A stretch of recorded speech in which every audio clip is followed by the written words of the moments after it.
बरे झाले देवा निघाले दिवाळे बरी या दुष्काळे पिढा गेली. बसणारे मंडळी, जगद्गुरु तुकोबरा पांडुरंग परमात्म्याच्या दरबारामध्ये उभे आणि पांडुरंगाला सांगतात, पांडुरंगा बरं झालं गड्या जेव्हा माझ्या जीवनामध्ये दुष्काळ पडला. खरं सांगा, एखादं संकट जर तुमच्या आणि माझ्या जीवनामध्ये आलं तर देवाला शिवाय देणारी जाते महाराज आपली. थोडं जरी आपल्या मनाच्या विरोधात झालं तरी लोकांना देवाला शिवाय देतो. देवा एवढी तुझी वारी करतो, एवढं तुझं भजन करतो, एवढं मोठं संकट माझ्या जीवनामध्ये कसं आलं. पण ज्या महात्म्याची बायको अन्न करता मरण पावली, त्या महात्म्याने येत किंचितही देवाकडे काय केली नाही, तक्रार केली नाही. म्हणून बसणारे मंडळी, जगद्गुरु तुकोबरायचं जीवनचरित्र जर पाहायला गेलं तर आपल्यासारख्या लोकांनी किती जरी तुकोबरायचं वर्णन केलं तर होणार नाही. अनुरेणू या थोकडा तुका आकाशा.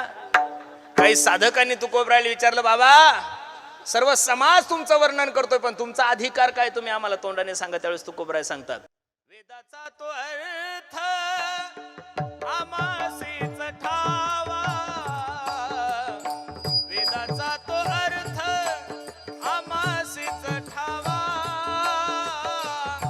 हे राहणे वाहावा भरमाथा, भरमाथा हे राहणे वाहावा भरमाथा.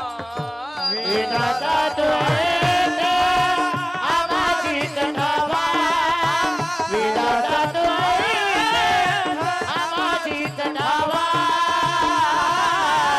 हे राणे वाहावा भरमाथा, हे राणे वाहावा भरमाथा.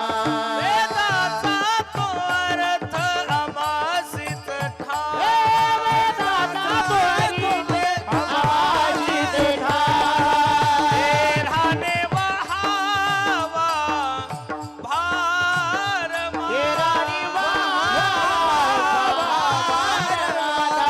वेदाचा तो अर्थ आमासीच ठावा, वेदाचा तो अर्थ आमासीच ठावा, हे राहणे वाहावा भारमाथा, हे राहणे वाहावा भारमाथा.